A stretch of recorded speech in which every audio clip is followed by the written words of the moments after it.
undang-undangnya sudah mendukung, ya sudah.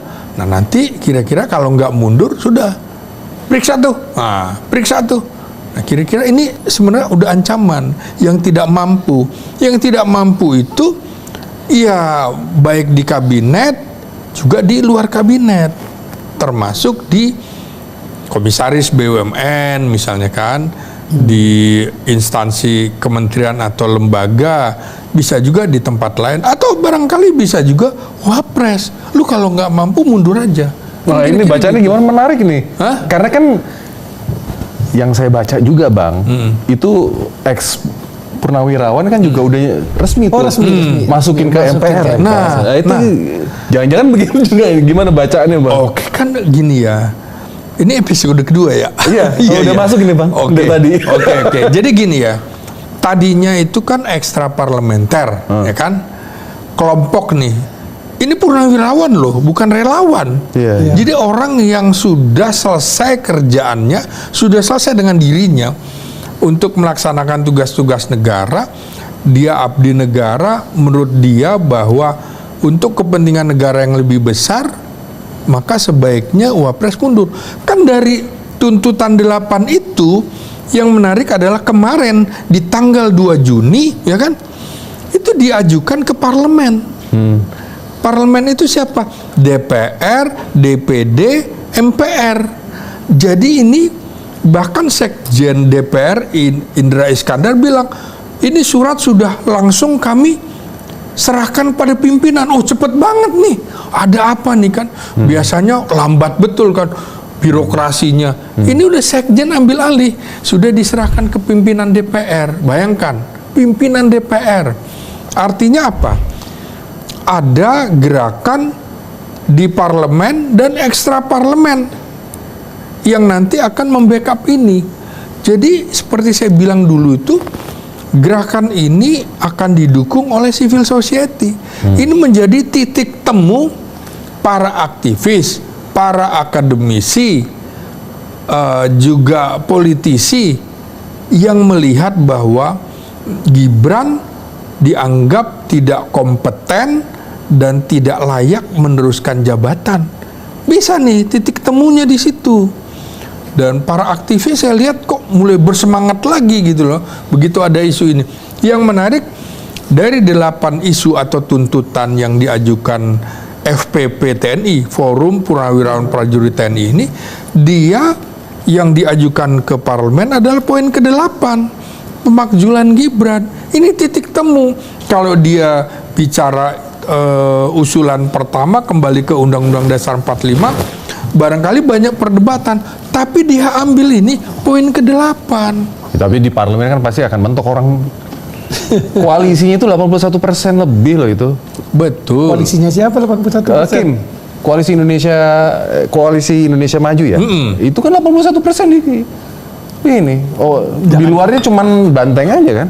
Iya. Jangan-jangan Kimnya juga mau dia mundur juga. Nah makanya itu kan ini namanya analisa. Nah, menurut makanya, Bang Ginting gimana? Kalau enggak kan berat itu sih. Ya. Nah makanya ini hubungan Prabowo dengan PDIP kan semakin baik, di mana bola itu kan sekarang sudah ada di DPR kan? Iya. Di tangan siapa ketua umumnya? Ketua DPR siapa? Puan Maharani. Ketua MPR siapa? Ahmad Muzani dari Gerindra. Nah, 2 partai ini kalau sudah berkoalisi berat nih. Misalnya nih,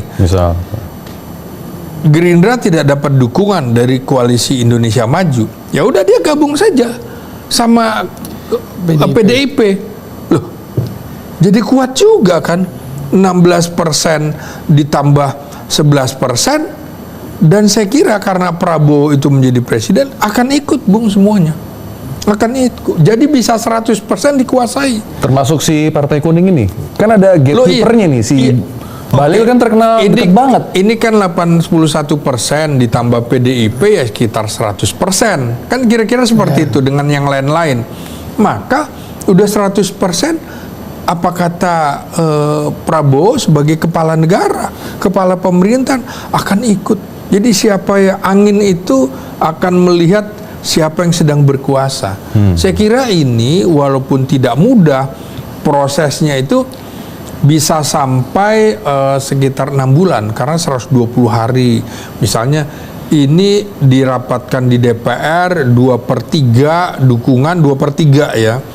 Jadi kan kira-kira 2/3 70%, 75%-an kan didapat dukungan, baru minta fatwa ke MK. Fatwa MK dikembalikan lagi baru ke MPR. Nah ini kan prosesnya bisa juga dipercepat. Ini kan proses hukum. Nah kalau proses politik bisa percepat, nggak perlu sampai berlarut-larut, bisa mundur kayak Pak Harto kan. Ya daripada seperti itu saya mundur. Bisa saja kemudian Gibran dipaksa mundur. Kan apa yang membuat seseorang bisa dimakzulkan? Melanggar konstitusi, ya kan? Yang kedua korupsi atau penyuapan, ketiga pidana. Nah, ini perbuatan tercela. Nah, dari misalnya nih, dari Gibran deh, kita ambil dari mananya bang? Itu tadi yang disebutin itu. Nah, yang membuat FPP TNI ini mengajukan adalah dari perihal konstitusinya. Jadi dianggap menabrak konstitusi. Kan dianggap bahwa meloloskan Gibran akhirnya membuat Anwar Usman itu melakukan pelanggaran etika. Oke, halo teman-teman, kembali lagi bersama saya di channel ini. Salam NKRI harga mati.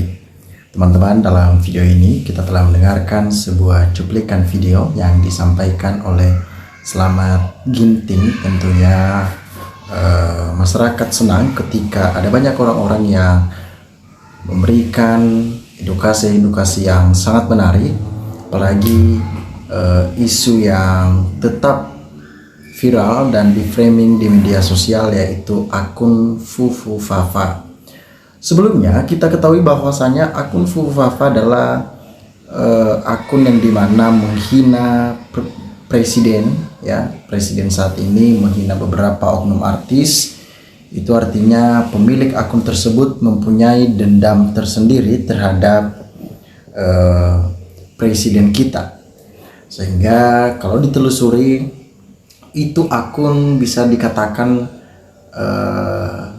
oleh Roy Suryo, ya. Roy Suryo sering mengatakan bahwa akun milik si Gibran. Nah, seandainya akun ini benar milik Gibran, tentunya teguran keras dan bahkan ancaman bagi posisi Gibran itu bisa saja dipecat.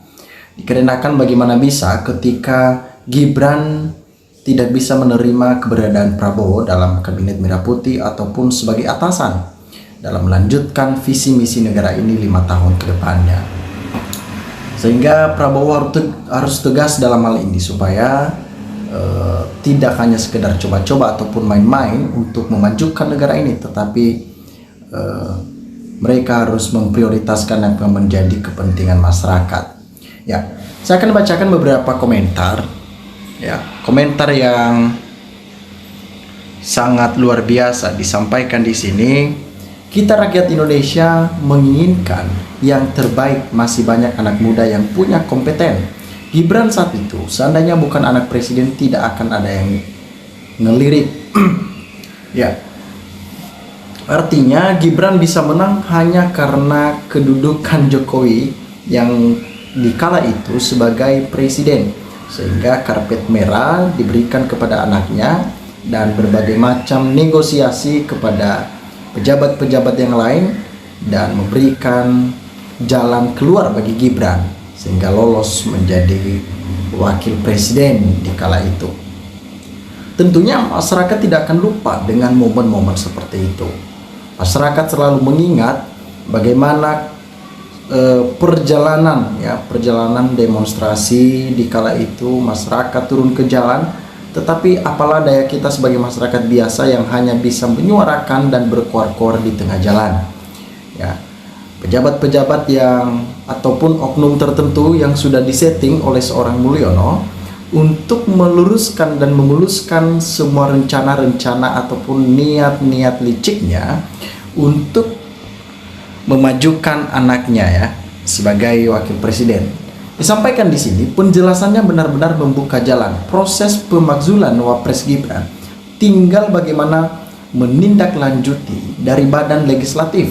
Siapa aja di mereka? Yaitu ada Dewan Perwakilan Rakyat ataupun DPR RI, MPR, ya, ataupun DPD dengan data-data yang sudah akurat. Kasus-kasus yang melanggar hukum, rakyat sedang menanti bukti-bukti tersebut. Mereka menginginkan agar tidak ada lagi sampah-sampah dalam kabinet merah putih, ya. Ini akan menjadi penghalang, ya, bagi rencana-rencana Prabowo untuk membangun Indonesia ini ke depan. Ya, terus berjuang demi demokrasi yang benar untuk NKRI. Saya pensiunan TNI Angkatan Darat, pangkat rendahan, mendukung gerakan perubahan Tuhan bersama kita. Oke, sangat luar biasa. Disampaikan di sini, bravo Pak Prabowo. Kini sedang konsolidasi operasi senyap, singkirkan Fufu Fafa dan Mulyono. Semoga lancar dan sukses yang menjadi bagian-bagian ataupun mereka-mereka yang menjadi garda terdepan untuk menyingkirkan orang-orang yang tidak sepemikiran dan tidak searah dengan pemerintahan saat ini. Top, lanjutkan Pak Prabowo dan pembantunya yang mampu mengemban tugas negara harus ngaca diri, khusus Wapres mundur diri sebelum dipecat atau dibersihkan, begitu ya. Ya, artinya mereka menginginkan Gibran ini disingkirkan dari kursi wakil presiden. Kenapa mereka menginginkan hal itu? Bukan karena mereka meremehkan anak-anak muda ataupun mereka tidak percaya dengan tindakan-tindakan Gibran dan keputusan Gibran, tetapi dengan cara-cara yang kotor itu membuat tercemarkan, ya, tercemarkan reputasi seorang wakil presiden, apalagi kalau berpidato yang kurang baik, kurang elok untuk didengar, kurang etis untuk dibahas. Ya, harusnya Prabowo lebih waspada dalam hal ini, karena bisa saja teman itu bisa jadi lawan dan lawan itu pun bisa jadi teman, tergantung kepentingan pribadi masing-masing.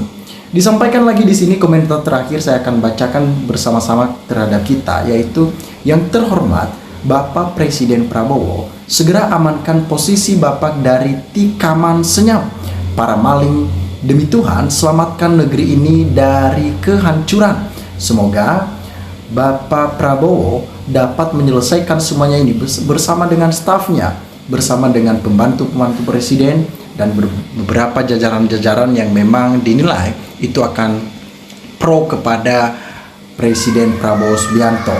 Makanya supaya Prabowo lebih kuat mentalnya untuk bersih-bersih memberantas sisa-sisa kekuatan Jokowi, kita semua harus dukung Prabowo agar semua berjalan sesuai keinginan kita bersama. Oke, teman-teman, silakan berikan tanggapan teman-teman di dalam kolom komentar ini sehingga kita dapat bertukar pikiran antar satu dengan yang lain lewat kolom komentar ini. Terima kasih teman-teman. NKRI harga mati.